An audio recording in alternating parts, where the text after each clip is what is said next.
आणि अशा प्रकारे रामभाऊ आपण आपल्या राहत्या घरात भरपूर मोठी सिद्धी प्राप्त केलेली आहे.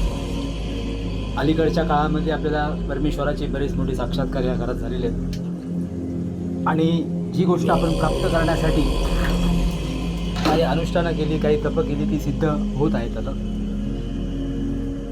पण अजूनही परमेश्वरी सिद्धांत कसा असतो, ज्या त्या गोष्टीचे अलग अलग सिद्धांत असतात, ज्या त्या गोष्टीचं स्वतंत्र एक जग असतं आणि त्या जगातील अतिशय छोटं केंद्र म्हणजे मनुष्य प्राणी आहे.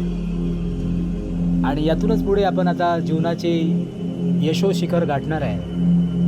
अक्कलकोट स्वामी आपल्यासोबतच असतात आणि काही दैवी शक्ती आपल्यासोबतच असतात.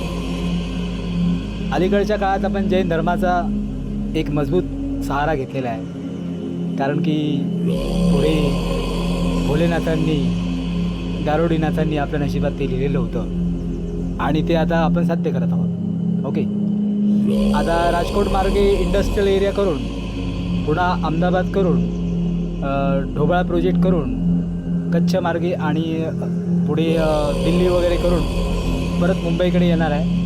मुंबईमधून परत बाहेर जायचंच आहे. ओके, असा आपला हा स्वयं NGO प्रकल्प चालू आहे आणि त्याच्यात आपण गाई, ब्राह्मण, मनुष्य, झाडं यांची सेवा करत आहोत. ओके, अक्कलकोट स्वामींची प्रेरणा.